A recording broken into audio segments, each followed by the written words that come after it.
So let's get straight into it. You first spawn into the second sea. I recommend that you make your way towards the cafe. This is the main hub in the whole of the second sea, and you'll most likely be spending a great amount of time there. Now let's talk about the need to knows of the second sea and the NPCs first. The fruit that you should be using, or searching for I should say, is the Buddha fruit. It can speed up the grinding due to its long range capabilities and a 40% defense buff against all attacks. Keep in mind, the people who do have Buddha will probably want it for fruits that you don't have. So this is the best time to invest in a private server. I'll go into greater details soon. Now talking about the NPCs. The nerd NPC, this NPC tells you the stats that you have on your accessories. The chair trading, this is self-explanatory. Once two players sit down, it grants the ability to trade fruit. Now you can't just have a fruit like magma and say to trade it for Buddha. Buddha in the shop is 1.2 million. Compared to other fruits, this may seem low, but majority of them, when compared to Buddha, are absolute garbage. This is why I'm going to say numbers in BloxFruit trading does not mean anything. For a better example, let's suppose you say you have magma and barrier and you want Buddha for that. Magma plus barrier is 1.7 mil. Although it is more than Buddha, it does not mean that you can get Buddha with these two. I can't go into great detail into trading because that would be its own video at that point, so I recommend you to search up multiple, not one video, multiple trading value videos, because people can be wrong and give you misinformation. The bounty / honor expert. The more you kill someone, of course you get bounty. Every 500,000 points, you get plus damage and plus defense. That's why it's so hard to kill someone if they are way higher in bounty than you. I have 10.6 million bounty at this point. So this translates into plus 25% defense and plus 16.6% damage in PvP. It does sound small, but trust me, it can go a long way if you're in it for the PvP scene. We'll talk about the manager NPC and the turret NPC later.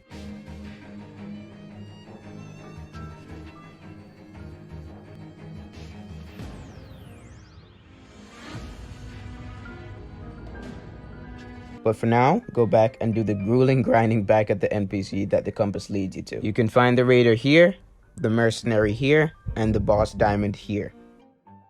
Once you reach level 775, you'll be directed towards the Area 2 quest giver. Over the span of these 150 levels you've been here for, they don't really offer you much until you reach level 850. This is where you can find the swan pirates, this is where you can find the factory staff, and this is where you can find the boss Jeremy.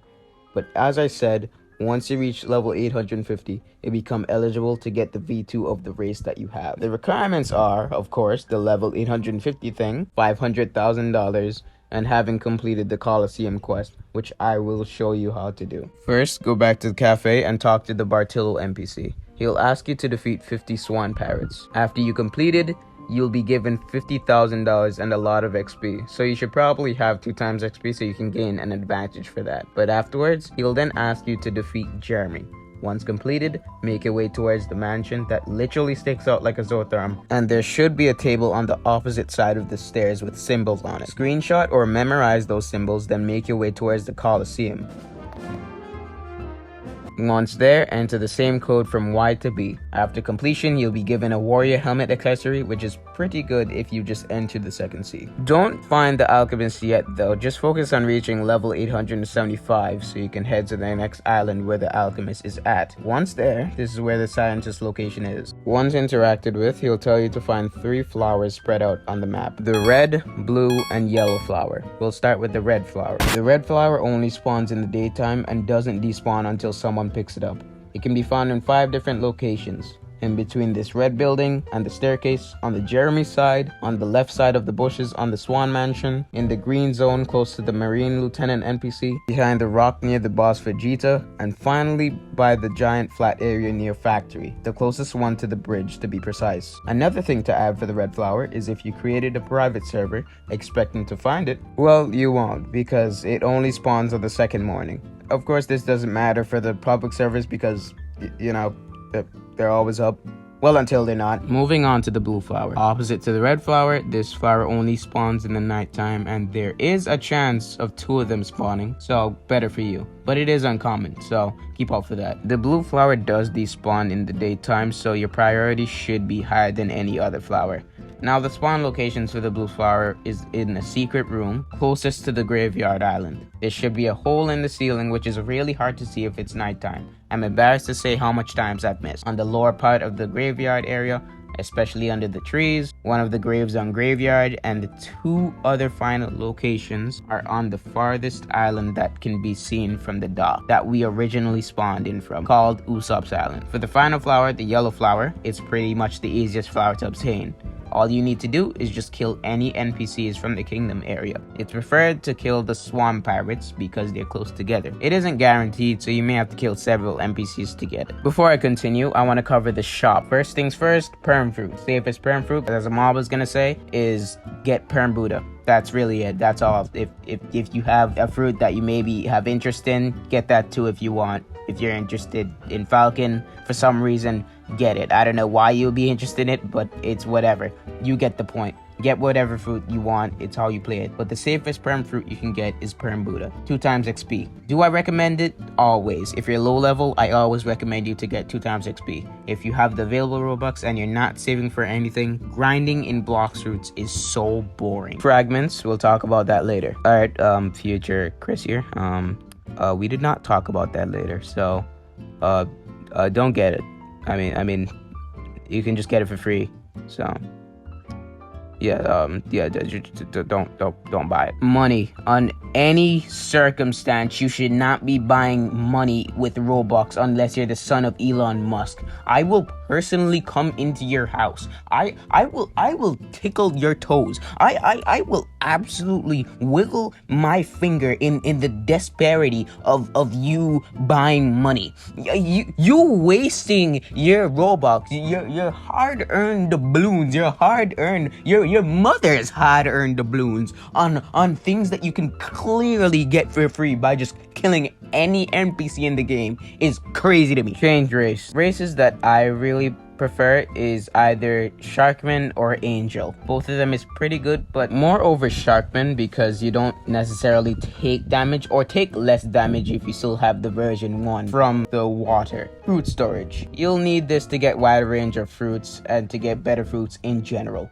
from said training or whatever, how you get fruits, I guess. 2 times drop chance. This can really help in the long term because majority of the bosses drop weapons and accessories that can help. I wouldn't put it as the first priority, but it definitely should be up there. Fast boats. This is completely your choice. If you decide that the normal boats you can buy with money is too slow, I guess buy it. 2 times mastery. This should definitely be your first priority right next to the fruit storage. It can help get your moves faster and get better techniques. Dark blade.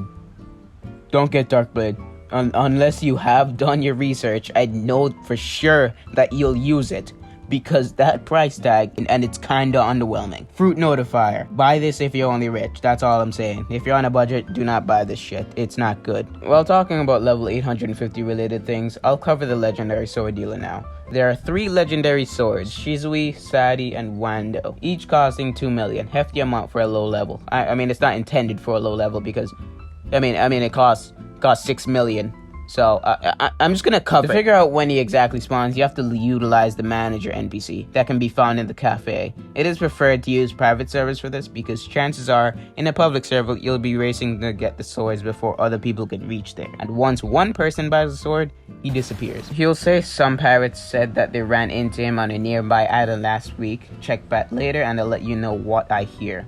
Once this message shows, it is around 3 hours until the dealer spawns. If the manager says, a man in here claimed to see his ship nearby today, check back with me later, it is 1 hour and 50 minutes until the dealer spawns. If he says, I think he should be getting here soon, it's all anyone here is talking about, it is 15 minutes until the dealer spawns. And finally, hey, I just saw him, he told me he will be in the area for 15 minutes, good luck. It's self-explanatory. He is here. You could find the legendary sword dealer. The legendary sword dealer can be found in 6 different locations. Inside the Coliseum Northeast Arches, inside the waterway tunnels under the map, in the green zone on top of the leaves attached to the biggest stalk in the center of the green zone, the graveyard's highest pillar, the plateau near factory, the one closest to Jeremy, and finally Usopp's Island inside of the center house. Some points to help you. First, if you can't AFK in a private server and you're using a public one, when the manager says some pirates ran into him, blah blah blah, join another server. Don't waste your time. If he says a man in here, blah blah blah, or he says I think you should be getting here soon, of course stay. The areas you should check first are the Factory Rock, then the Colosseum, then the waterway under the Kingdom of Rose, then head towards the green zone, freakishly big leaf, Graveyard's Pillar, then teleport back to the cafe and head towards Usopp's Island. If you still can't find it after doing all of that,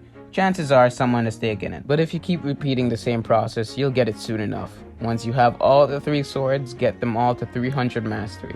That's right, after doing all that work with the manager, you do even more work. Once done, go back to the green zone's biggest stock and go to the top. You'll find the mysterious man NPC who sells the true triple katana for 2 mil.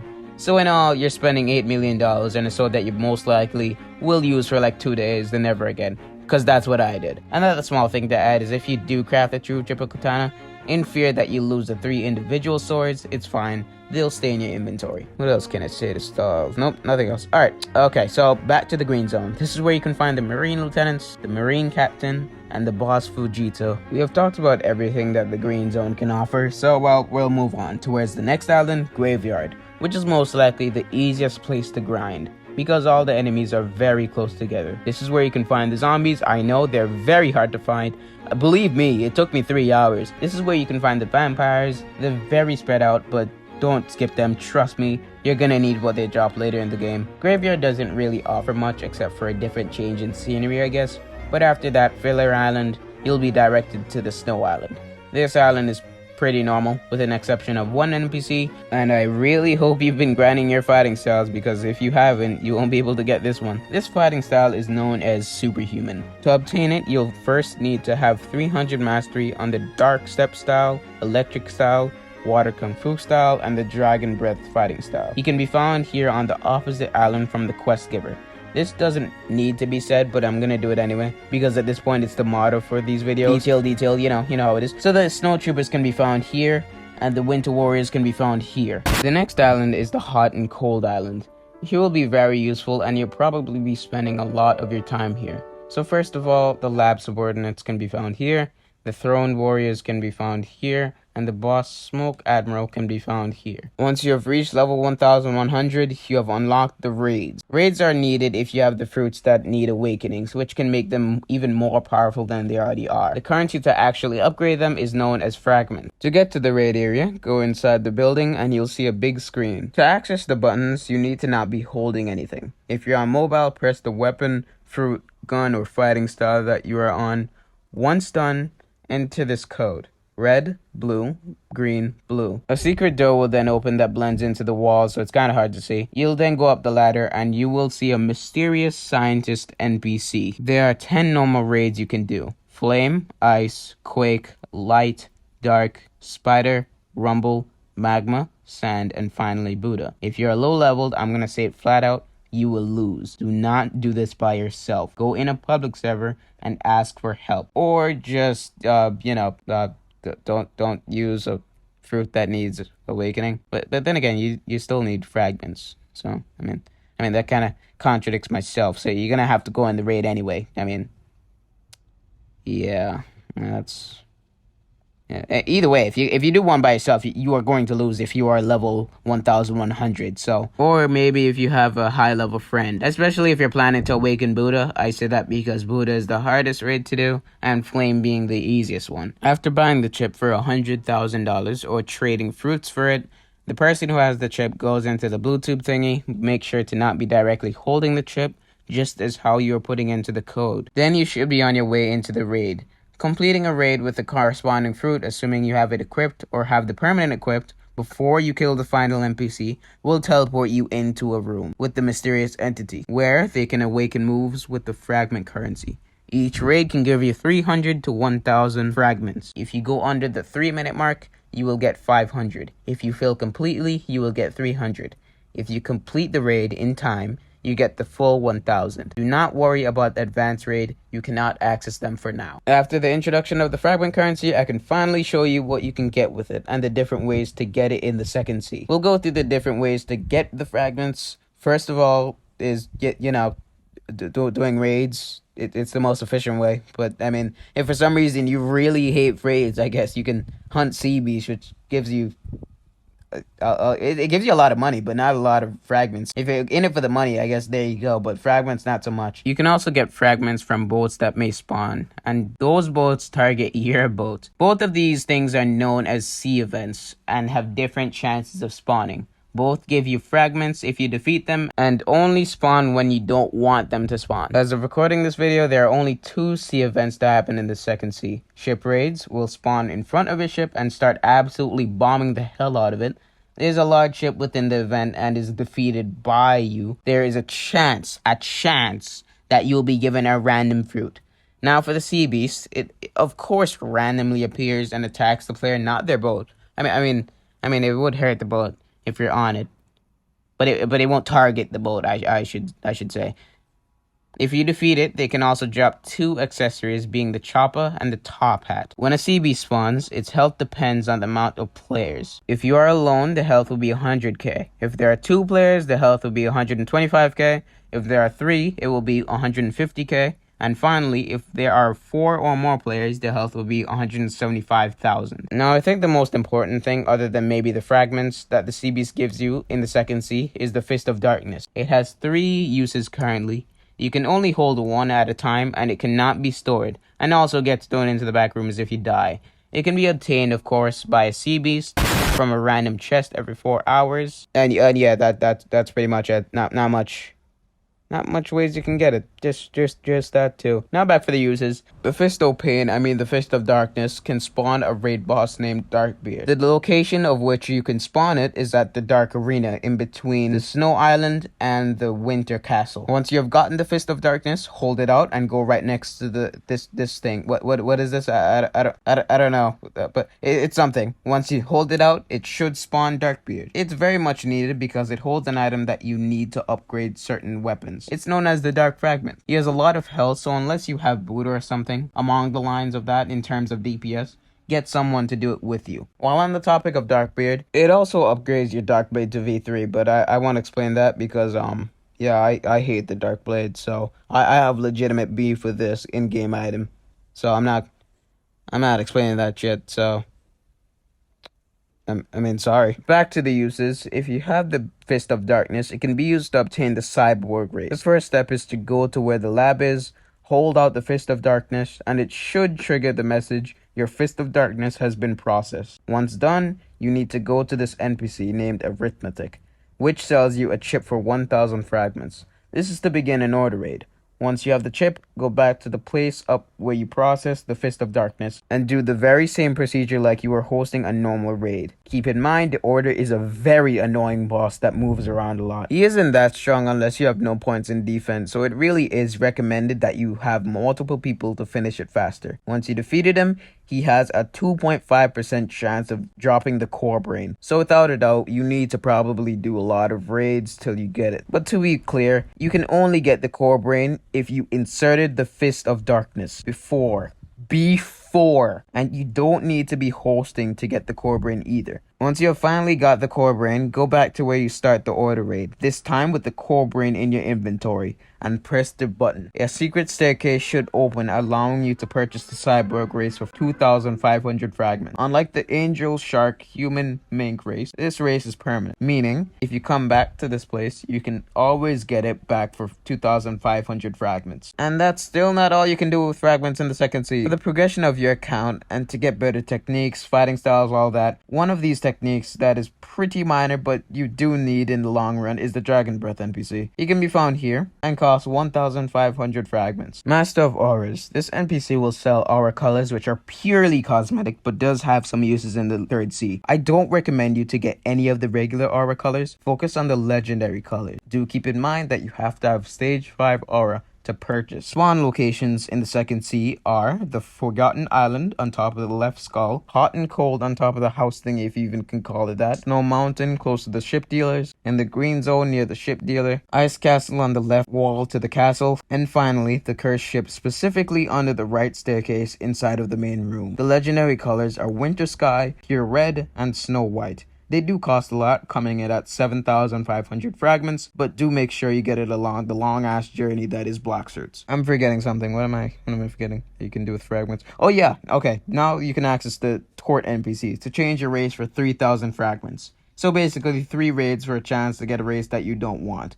Wonderful. The Plockster NPC that grants you the ability to get a refund stat for 2,500 fragments, which is just, meh. And finally, the Crew Captain NPC that can be found in Graveyard. Okay, we're back to the guide part of this video. Okay, once you reach level 1175, you'll be sent to the lava part of the island. This is where you can find the Magma Ninjas, and this is where you can find the Lava Pirates. Once at level 1250, the Haunted Ship will be your next objective. This ship is just like Hot and Cold. It has 2 quest NPCs, so it will take a while till you can come out. You may have noticed that when you kill the NPCs on the Haunted Ship, it gives you something called ectoplasm. This is sort of the currency here. To make it less confusing, I'm going to say this now. The first ship deckhand can be found in 2 rooms. The ship engineer can be found in the lowest part of the ship. And once you're level 1300, the stewards can be found here. And the ship officer can be found on the top floor. Now that that's done, we can talk about the other things the Haunted Ship gives you.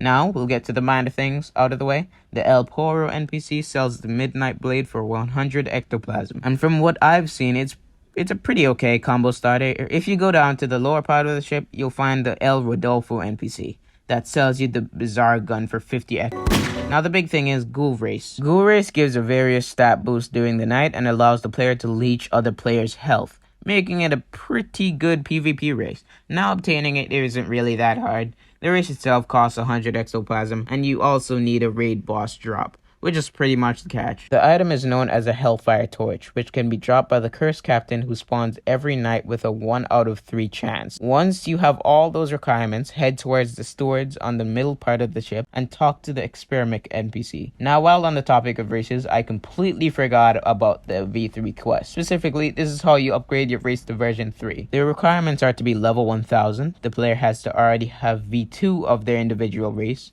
and you have to have defeated Don Swan, who can be accessed in the mansion by giving the NPC named Trevor by the pool a fruit that has a value over 1 million. Once done, the door should open and you can defeat him. He does have 2 phases, so if you are on the dot level 1000, it can be pretty hard. And the final requirement is to have $2 million. And if the player doesn't meet these requirements, he'll basically say you a weak ass shit. Every race has a different quest they need to do, and yes, I will go over each and every one of them. We'll start with Human. Human's V3 quest is to kill Diamond, Jeremy, and Vegeta. Pretty easy. After unlocking the V3, after activation, the user basically deals more damage if your health is lower.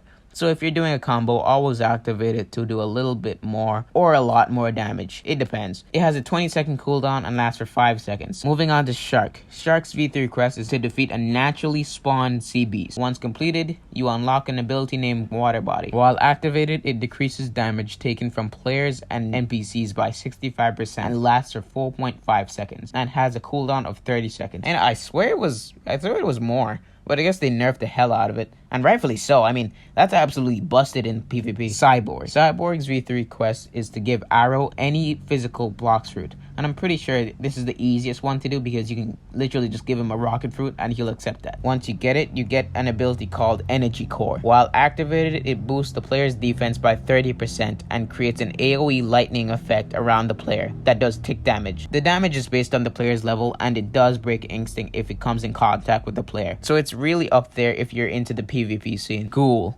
Ghoul's V3 quest is to kill 5 players. When I was doing it, I just did it with my ult and it worked. But it does seem like they fixed it, but it can be anyone, whether high or low bounty, or with or without taking bounty. Once activated, the V3, it allows the player to use skills that are on 40% cooldown and buffs the player's overall damage by 5%, speed by 10%, and defense by 15%. It lasts for 8 seconds and its cooldown is 25 seconds. This is really good for PvP, and I really do see why people use it a lot. Mink. Mink's V3 quest is to collect 30 chests.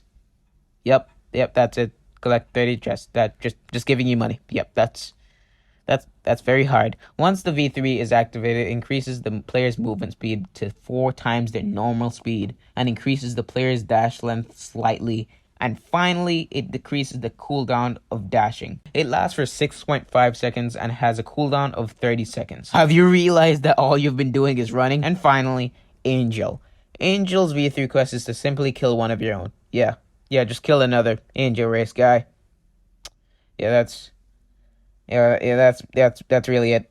Once the V3 is activated, it increases defense by 15%, heals 20% of the player's maximum health, and 10% of their energy, along with natural regeneration. This lasts for 6.5 seconds and has a cooldown of 20 seconds. This race is pretty much specified on, healing. So, yeah. Now, after all of that, you probably forgot what we were talking about, which was, nothing. Yeah, I got the shit out locked, airtight, Now the next island we move on to is the Winter Castle. And just to follow in the first sea guide's footsteps, I'll speedrun it. Okay, alright, ready? Big castle. What's in it? Ice Admiral. He drops library key and hidden key. Library key is to open door for death step chance? I don't know. Hidden key is to get Rengoku sword. Is it good? I mean, it's a legendary sword. What do you think? Is it possible to get both hidden and library key at the same time? Yeah. Will you? No. The Arctic Warrior can be found here. The Snow Lurker can be found here, and the Ice Admiral can be found here. And finally, the last island, Skull Island, or Forgotten Island if you're gonna be like that. The island is pretty huge, and it's probably one of my favorite island designs in the whole game. So, I'm gonna take my time with this one. When you reach level 1425, you'll be sent to said Forgotten Island. This is where the sea soldiers are, this is where the water fighters are, and this is where the boss Tidekeeper spawns. A great thing that I love that they did with the boss is make it have the ability to spawn a sea beast.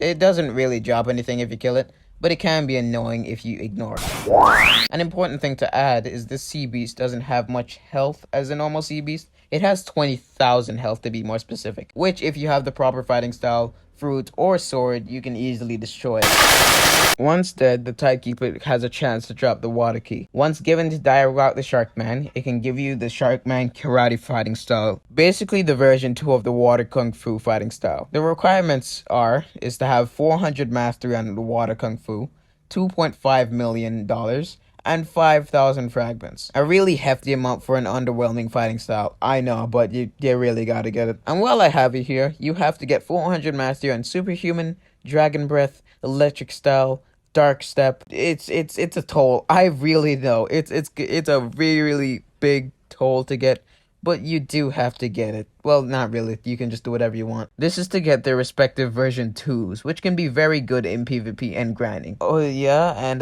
by the way, the respective version 2s, yeah, you need to get them to 400 mastery too, so yeah, get to work. This is just to unlock the different fighting styles, and that's pretty much it. BloxFruits is a long-term game that requires you to stay on a lot, so don't burn yourself out too much if that's even possible. Play at your own pace, but if you're in a race to get stronger than your friend, that's when you burn yourself out. That's the right time.